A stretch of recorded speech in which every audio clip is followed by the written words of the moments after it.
And I want to refer to the quote from Percy Sutton, who knew him perhaps better than most of us here, not all of us, when he says that he was not just Irish, but he was also Italian, and he was Jewish and Greek and African American. And I have to add that he was Latino. But even within Latino, he was Dominican, as I am. And I say this because what makes this country great is its legacy to welcome immigrants. And I happen to be the first Latino immigrant. I stand to be corrected, but I think I am the first Latino immigrant elected to office serving in this council.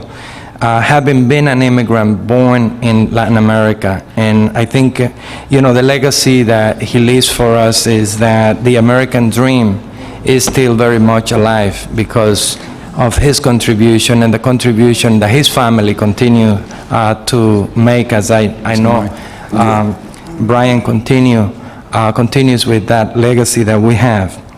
And for me, it would be a great honor, Mr. Chair, to have my name added as a prime sponsor of this legislation, speaking very loudly and recognizing that those of us who continue to arrive find a sense of justice and an opportunity for us to make progress because of the contribution that Paul O'Dwyer has made for all of us. And so I think it's a great day for the city of New York to acknowledge his leadership and his contribution, not just to the city, but I would say to the human race. So I think it's the best honor that we can give him.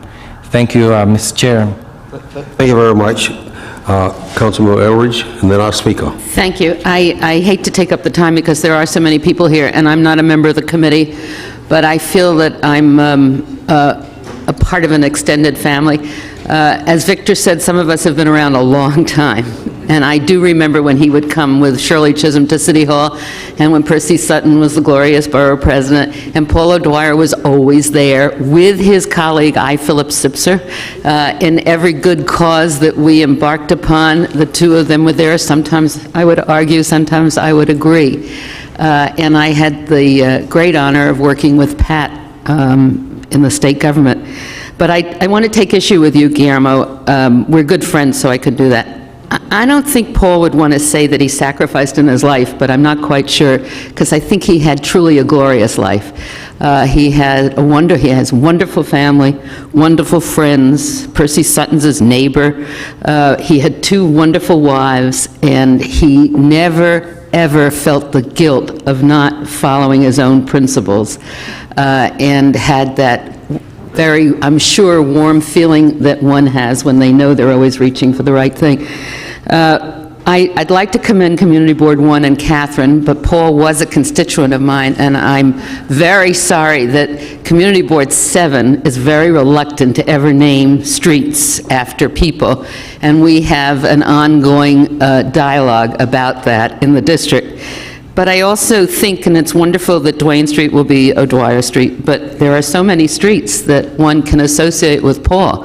From 3rd Avenue or 96th Street, where I stood on the subway, he helped me campaign all over the city, that it's hard to just restrict that one person. But I am just delighted. And when I remarried 18 years ago, I married a person who is a columnist and who checked his columns on a daily basis with Mr. Paul O'Dwyer. So when you read a Breslin column, you knew that it very rarely had the disapproval or disagreement of Paul O'Dwyer. And so I'm delighted to be here and delighted to greet the family and delighted to support this. Thank you. Thank you very much. Now our speaker, Mr. Malone.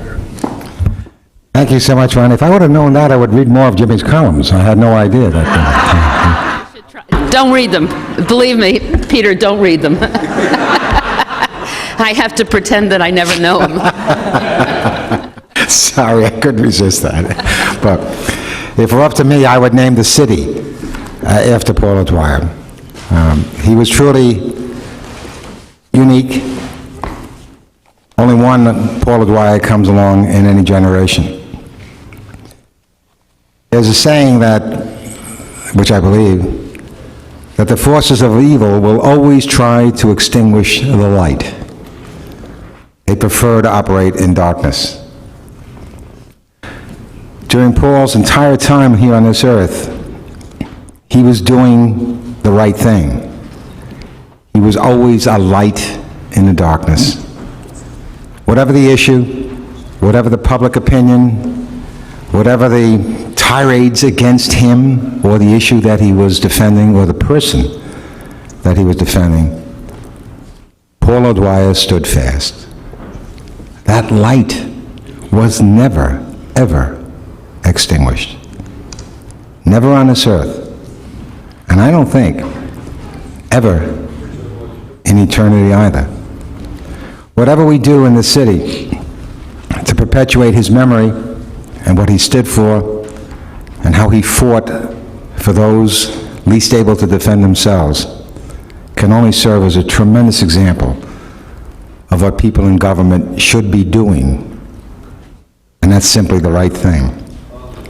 Not the popular thing. It's very difficult for me to remember anything that Paul did that was popular. But it always was the right thing to do.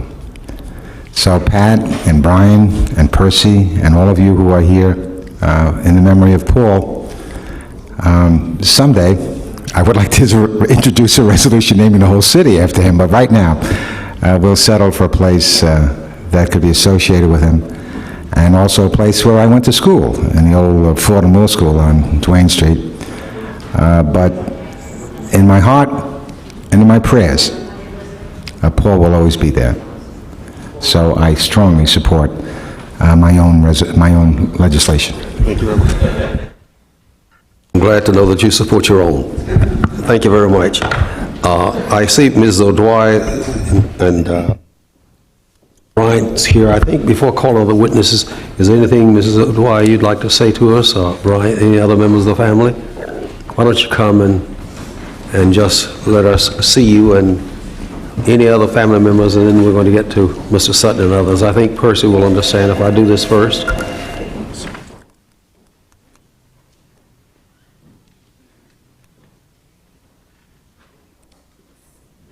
Izzy Zipser looks so awful. Izzy Zipser used to be a partner of his.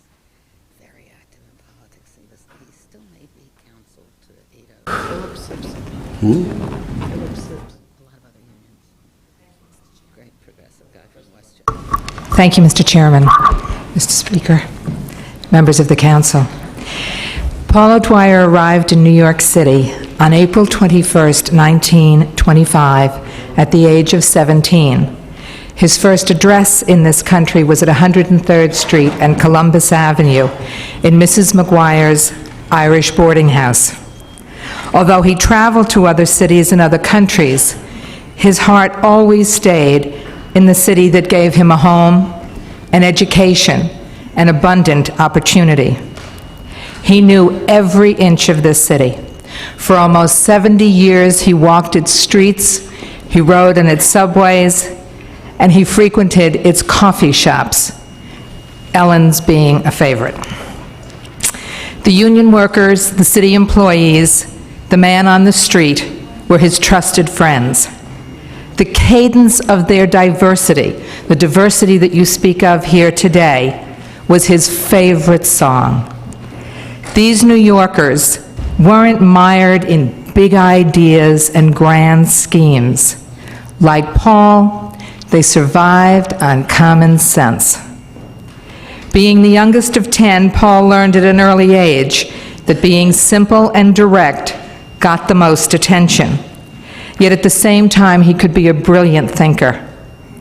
Very much like a man he greatly admired, Thomas Paine, the author of Common Sense. In reading a recent column by Jack Newfield, I thought I might have been reading an old column of Jack's about Paul. It concerned 7 tenants from different countries being evicted on an hour's notice from their building. Councilwoman Freed went to their rescue and secured temporary housing for them. That was common sense. That was the female version of Paul O'Dwyer. Naming a New York City street in memory of Paul O'Dwyer would be a tremendous honor. Having it so close to Tom Paine Park would be most fitting. I am grateful for the opportunity to address you, and I thank you for your time. Thank you, Ms. O'Dwyer. Mr. Chairman, members of the committee, today the family has asked, not ourselves, but my father's comrades in arms over the course of many years, to speak to this bill. And today you will be hearing from 3 people who were with him in various struggles throughout his life. My partner and cousin, Frank Durkin, who worked with him in securing peace and freedom for Ireland. His old friend and colleague, Phil Sipser, who spent a lifetime together working on workers' rights, and Percy Sutton, who spent a lifetime with him, not only working in civil rights in the South, looking for the causes of Russian Jews, and others, of course, during their lifetime. I remember one story I'd like to share with you, and that is when I was in college.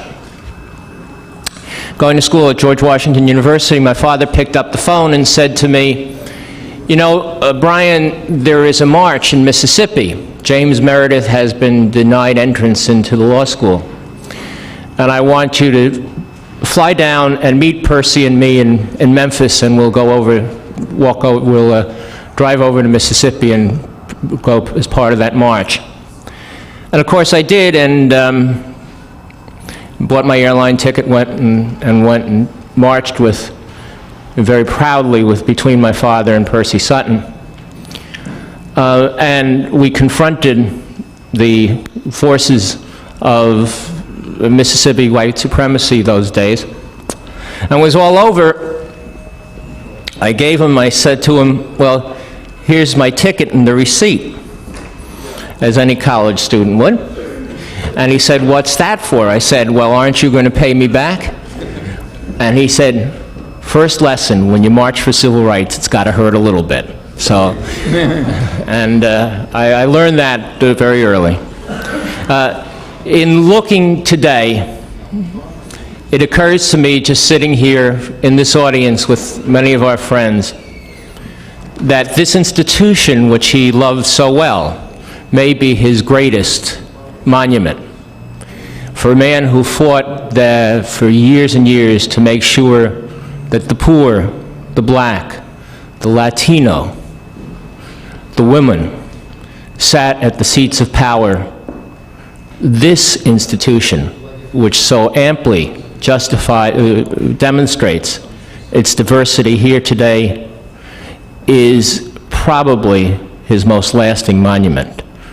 With that, Mr. Chairman, I thank you for your kindness to us and to our family, and would like to have Frank Durkin and Percy Sutton come forward. Mr. Sutton and Mr. Durkin, would you please come? And Mr. Jim Callahan, is he here? Come, please. I stand when Percy stands, because in the African tradition, you never sit when your elders and your superiors are standing. So I stand in honor of my elder and my superior, my royal person, Percy Sutton.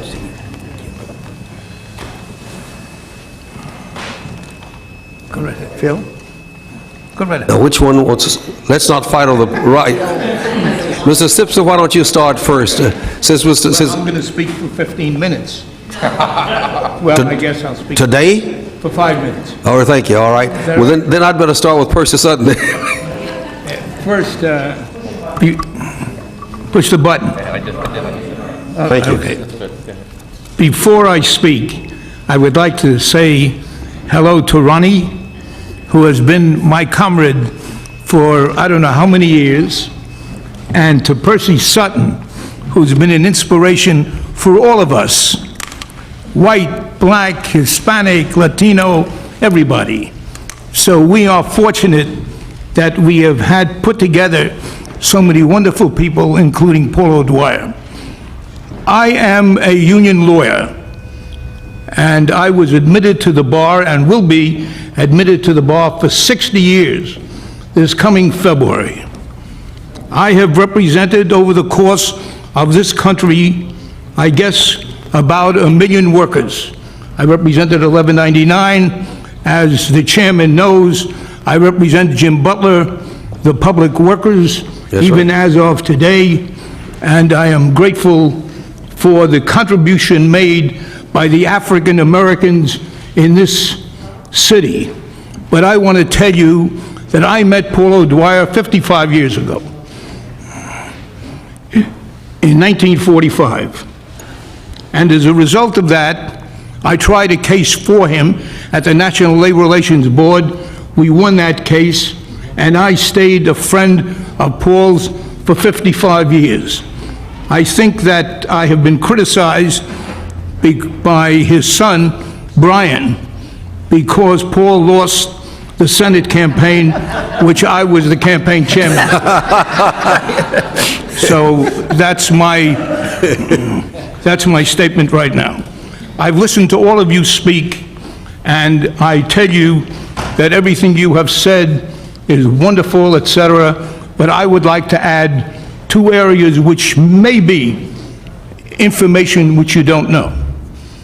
One is that when your Commissioner of Cultural Affairs was the head of the Metropolitan Opera, I was the attorney and had been the attorney for 30 years for the players, and we negotiated. And one day, your commissioner came to me and said, look, I'm sorry, or came to the committee and said, I'm sorry, we have to discontinue the music in the parks. You know, for 3 weeks a year, the Metropolitan Opera plays the music in the parks. When people go to the Metropolitan Opera, there are only 3,000 people. That's all. But in the parks, you give an opportunity for 100,000 people and more to come to listen to the Metropolitan Opera, which was a great thing. And he said to me, we have to discontinue. We were in bad shape. And I said, let's go see Paul O'Dwyer, who was then the president of the city council. We went to see Paul O'Dwyer, who was the president of the city council. He said, let's go around to all the borough presidents. We did, and we saved it.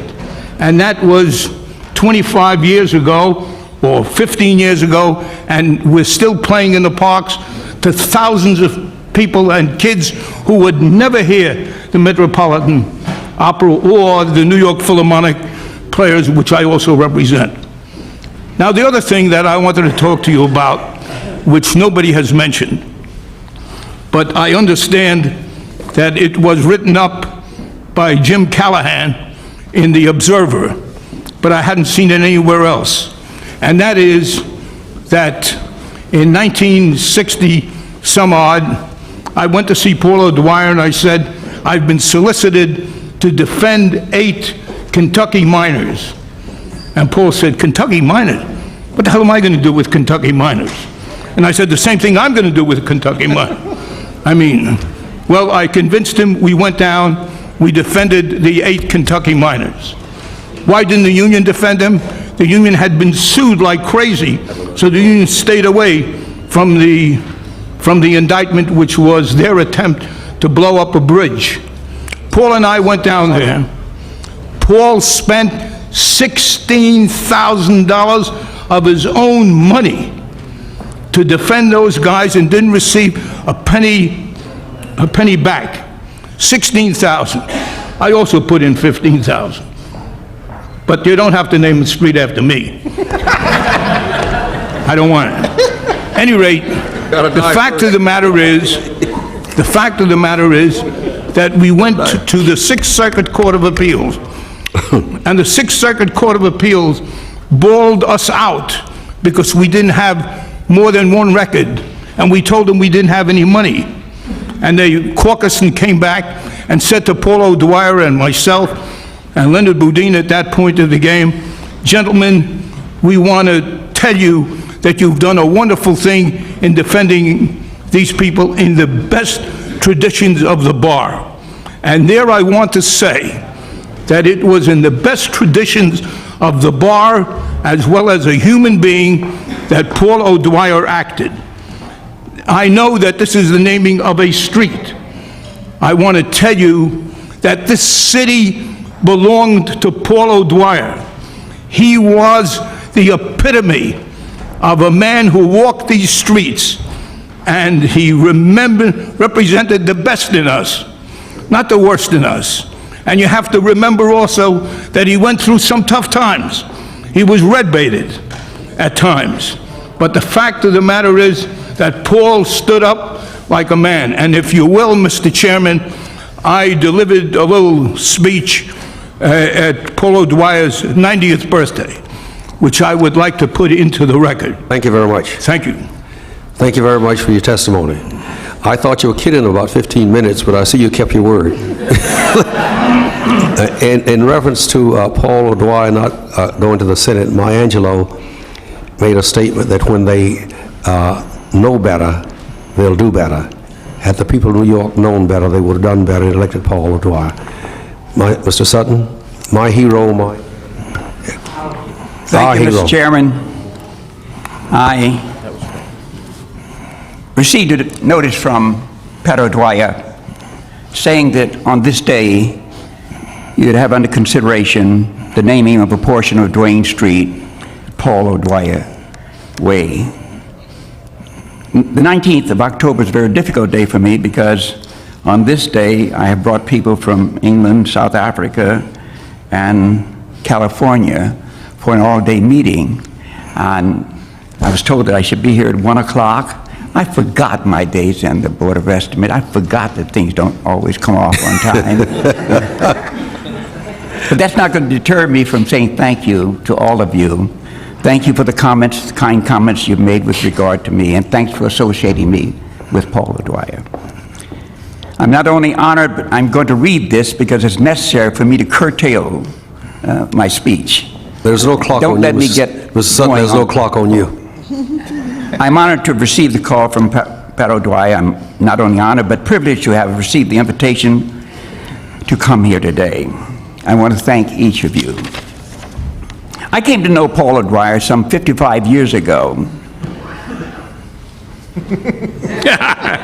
Okay, Eric. When I recently out of the United States Air Corps, heard him speak at an outdoor gathering in Washington Heights in the Upper West Side of Borough Manhattan. While as a Texan, I had not yet accustomed my ears to the marvelous Irish accent, which Paul used in his speech. God, did I like his style. Oh, boy. I also like Paul's strong commitment to other groups in this multiracial society of New York City. His was a commitment that not matched by anyone else that I knew. As I listened to this new friend of mine, Paul O'Dwyer, in 1945, I began to admire him for his fervor and strength of belief. And the more I listened, the more I admired him. Soon the admiration became enchantment. An enchantment that lasted through the more than 55 years of being exposed to and working with him. I remember the birth of many of the O'Dwyer children. I remember visiting with Kathleen, and when Bill and Eileen and Rory and Brian were all coming of age. Whether in politics and in civil rights at home here in America or in Ireland, England, Europe, or the Soviet Union, Paul was forever the militant that I most admired. Paul and I often talked of my earlier contacts and memories of him at the barricades of life's injustices, where he was forever speaking out for others, whatever their color, their religion, their ethnicity, their sex, or their status in life. I reminded Paul in some of these sessions that if you ever called upon Paul for a cause, Paul was there. Paul was there with us in the marches and the protests against injustices and inequalities in so many venues. Wherever we went, Paul O'Dwyer was there with us, protester and ever a leader. Paul was with Charlie Rangel, David Dinkins, and myself in the hard and lonely days of the voters' rights struggle in Alabama and the Mississippi Delta in the 1960s. And Paul O'Dwyer was standing up for Jews in the Soviet Union when in 1976 I went there with him to monitor the courtroom trials of the Soviet Jews. This man, Paul O'Dwyer, was not only a friend to all people in New York City and beyond, but he was a special friend to me and my family all through the years. I remember so vividly that blacks were not trying cases for white people in New York in 1957. It was Paul O'Dwyer who persuaded the owner of a taxicab company to permit me to try the case. In retrospect, he shouldn't have. I lost the case. Paul took it on appeal, and we won the appeal. I had much access to Paul in the final days of his life, in the days when his great strength of body had left, and to comfort him, Pat often bundled him up and sat with him, pushed into the reclining chair at the wide window of his home in Goshen, New York, so that Paul might look out onto his large lawn and the trees he had planted and the beauty that he and God had wrought. In those days, although he was of a weakened voice and body, Paul O'Dwyer, in his facial and body emotions, always let you know that he wanted to fight a longer battle as would befit a person so bodacious, so marvelous, so bold and magnificent as a warrior that he was. Paul O'Dwyer was a very special man, and I thank you very much for this legislation. You couldn't have done it for a better person. Thank you very much. Thank you, Mr. Sutton. Mr. Durkin and Mr. Callahan. Thank you for coming, Mr. Sutton. We love you and we owe you. Thank you, Mr. Chairman. I don't think I can duplicate or should attempt to duplicate the wonderful accolades that have been delivered on behalf Would you of... just start over by identifying yourself by telling us who you are? Sorry, Identify yourself for the record, because my name is Frank Durkin, former law partner of Paul O'Dwyer. Thank you very much. I think Councilwoman Freed and Mr. Vallone and Percy and Phil Sipser here have said everything that can be said about Paul. Maybe not everything. There are so many things that could keep us here for a long time. I personally know of what they speak. I started as an office boy in the firm of O'Dwyer and Bernstein back in 1950, and then became a lawyer and ultimately became Paul's partner. And those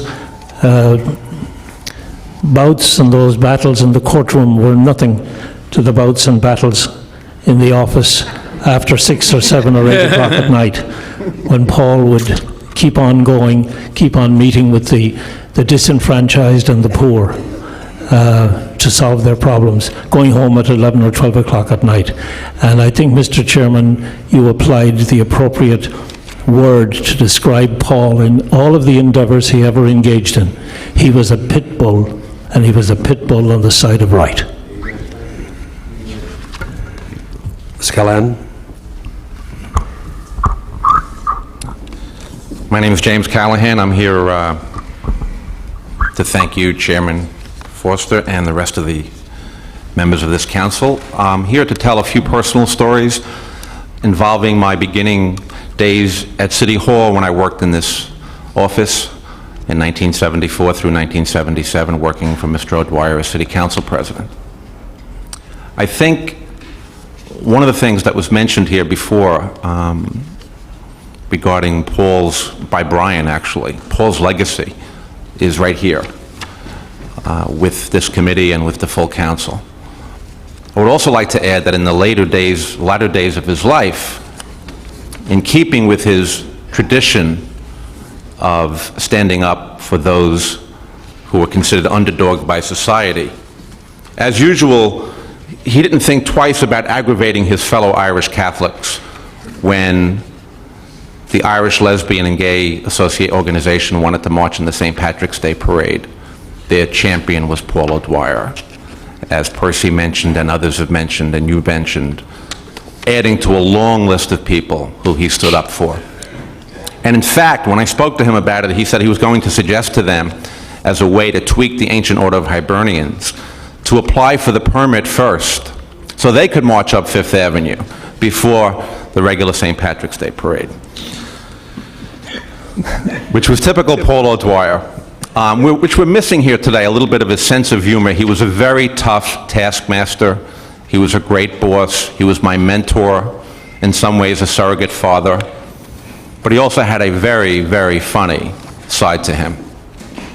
And it came up the other day, I was at a reunion of political activists in Staten Island where I grew up. And we were talking about the fact that in 1968, Eugene McCarthy carried Staten Island against Lyndon Johnson in the Democratic primary.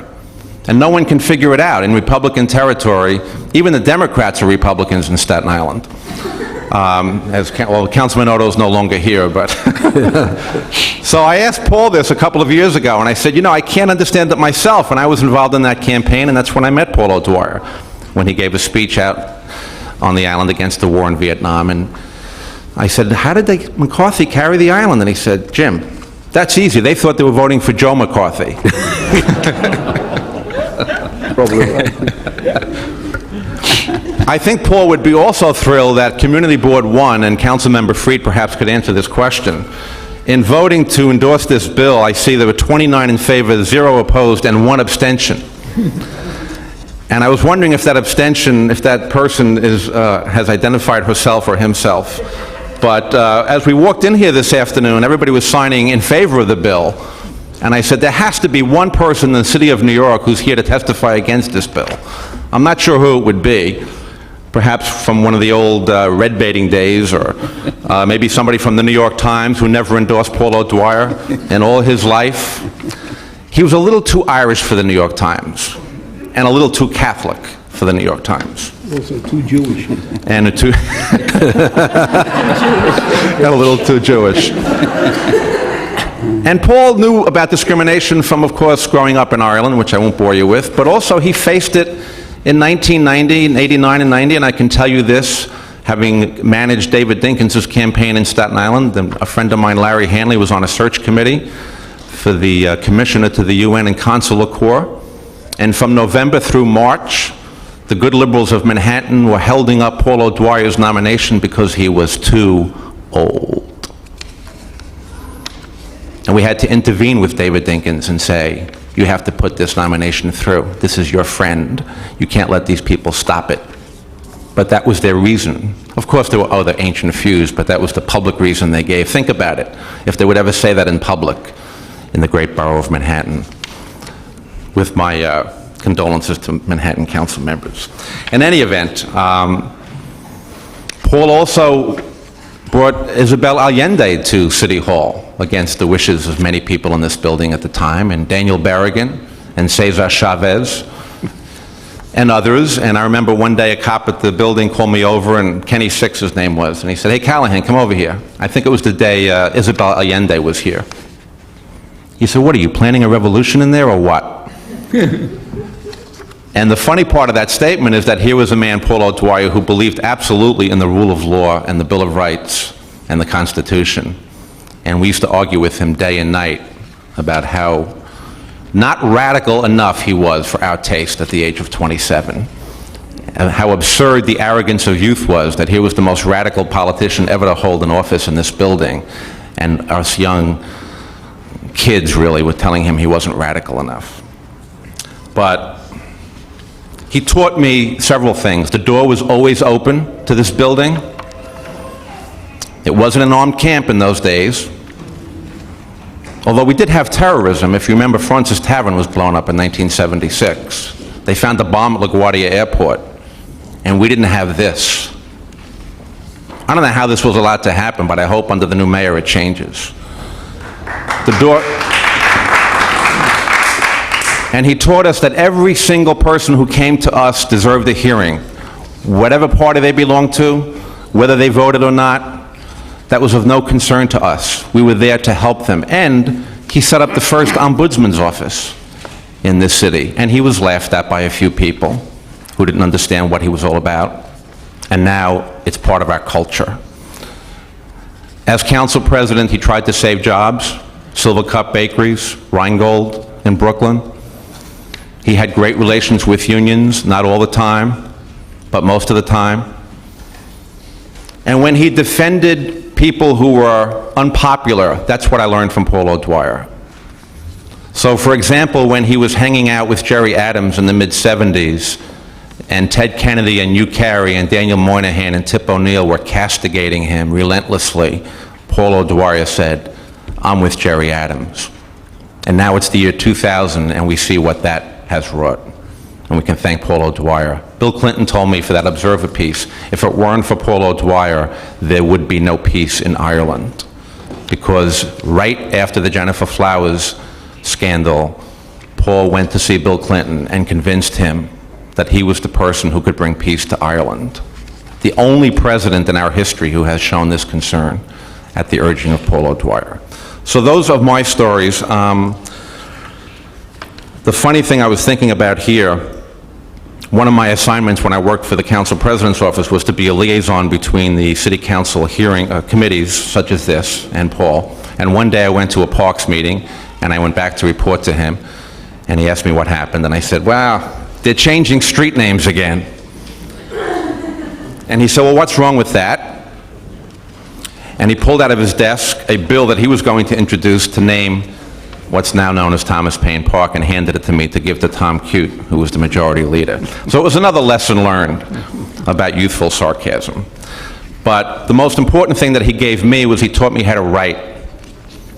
He gave me confidence in myself as a public speaker. He didn't term the phrase gorgeous mosaic, but his office was a gorgeous mosaic. Women had positions of power. There were people from each borough. It really was a gorgeous mosaic before we started calling it that. And I was a kid from Staten Island, and he took me under his wing, and I would argue with him, and he would get mad at me, and I would get mad at him, but it didn't last very long. But he really gave me a lot of confidence and taught me a lot about human nature. And the most important thing he did for me was he served as a moral compass. And we've heard all of the examples today about unpopular causes. He never abandoned his friends. No matter what happened to them, no matter what they were accused of, he was there for them. So I thank you for naming Duane Street. I have another idea which would be a little bit more grandiose, and it would be interesting to see if you could perhaps in the future get this through all the Manhattan community boards, which would be a real challenge. How about Broadway? Thank you. Thank you very much. I'm going to call in right now. Excuse me. Thank you, gentlemen. Just before we're going to have the vote, and I know other council members wish to speak, and but why don't you say what's on your mind while Claude's coming back in to call for the vote? Would you please? Okay, thanks. I'm Councilmember Quinn. Hey, forgive me. I thought I called your name. Oh, it's all right. No, it's not. Councilmember Quinn from Manhattan. All right. But first, I want to ask a question, which is the most important question. Mr. Callahan, do you have a G in your name? Yes. Okay, because I'm Christine C. Quinn. Callahan is my middle name. It's my mother's maiden name, but, you know, some Callahans got lost somewhere and lost the G, so I'm glad to see that we're Lonsmith. Looking for Relatives Week, is that what it is? What? Is this looking for Relatives Week? You know, we had a Quinn in here last week at a hearing, and she was anti-union, and I was on the side of SAG, so I'm glad to see that at least my people now have found their moral compass and are back on the right side. I just wanted, though, to thank you, Mr. Callahan, for bringing up the Irish Lesbian and Gay Organization, a group of which I'm a member, and I actually was in court yesterday rejecting a deal from the Manhattan District Attorney to plead guilty on charges relating to my arrest last year. And I remember very clearly in my time, I then worked for City Council Member Tom Duane, but the joy and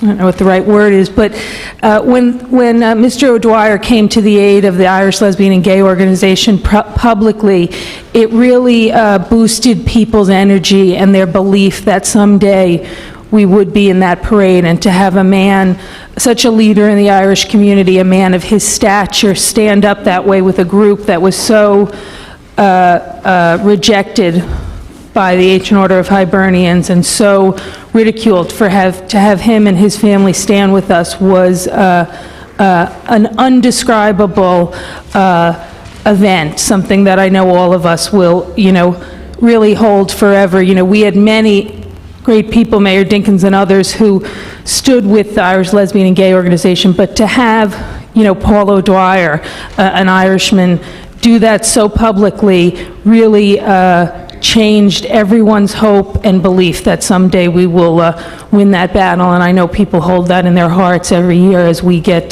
taken into the paddy wagons. So thank you for remembering that. Thank you. Thank you, Councilmember Quinn. Claude, would you come now, please? And there are other folk here, we'd like to have you put your names on the record as for or against.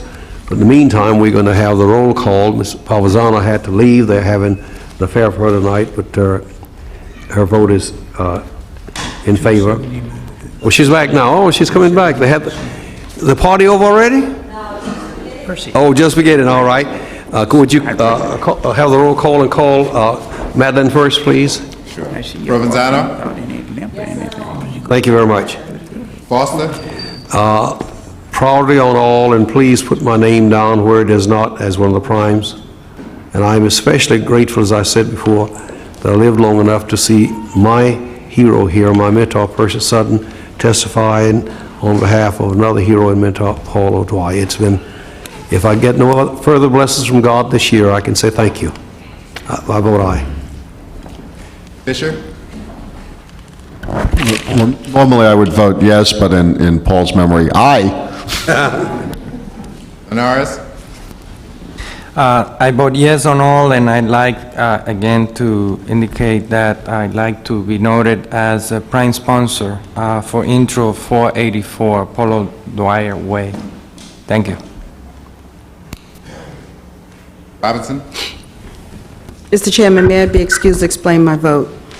Certainly all of those that have appeared before us today for recognition and co-naming of various streets are certainly worthy of this action. But I would like to just single out, if I may, Paul O'Dwyer, who I met many, many years ago, when we were struggling with the Catholic Church in Brooklyn because they wanted to close schools. And a dear friend of mine, Paul Martin, said, let us go and see Paul O'Dwyer. And we went to see Paul O'Dwyer to talk about how we might be able to challenge the established church, the bishop in Brooklyn. And we fought that fight in Brooklyn, where we were able to maintain our schools, and Bishop McGovern was the bishop at that time. And we had prayer services and vigils and all kinds of things. But I remember that very distinctly, that Paul Martin said, let's go see Paul O'Dwyer.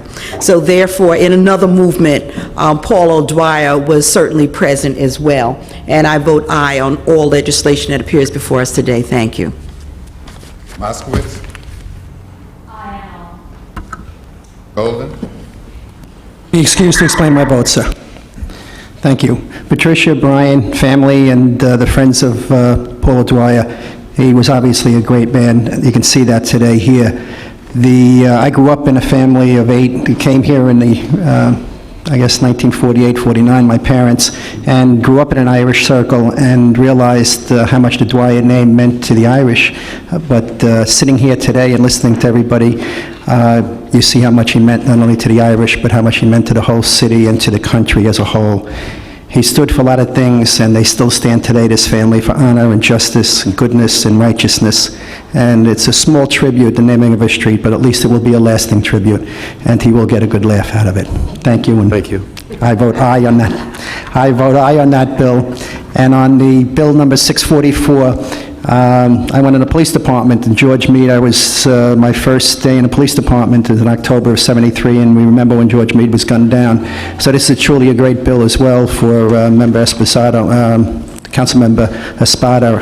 I'd like to be on that bill, and also on intro number 653 with Councilmember Odo. Mr. Gracioso is a member of my community, and somehow I'm not in that bill. I should have been. And Ennis, a great man, another one from Brooklyn, and we have Sister Grace, I'm surprised is not here, from the Sisters of Mercy, because they have a homeless men's outreach center in Brooklyn named after Charles Ennis, and they worked very hard after the past few years to make it a working, good home for men that haven't had the opportunities and the breaks in lives that they need. So I vote aye on all, and thank you. Thank you. 507 in the affirmative, none in the negative, no abstentions. All couple items are adopted. Please sign the report. In the words of the psalmist, I can say in reference to all of the persons we honor today, the psalmist said, "I shall not die, but I shall live and declare the works of the Lord." Surely Paul O'Dwyer will live, and so will Charles and others. Thank you very much. My mentor, thank you, God bless you. If there's anyone else who'd like to put their name down, his name, and say they're for or against, you may come and do so. Bryant? We are deferring oversight on Hudson River Park. Thank you very much, Al. You hear that? Thank you for coming.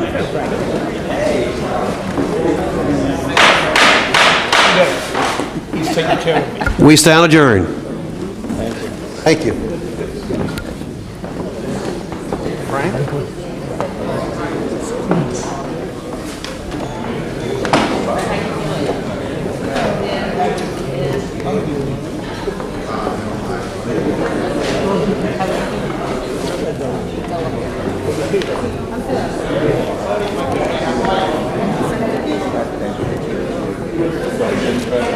Thank you.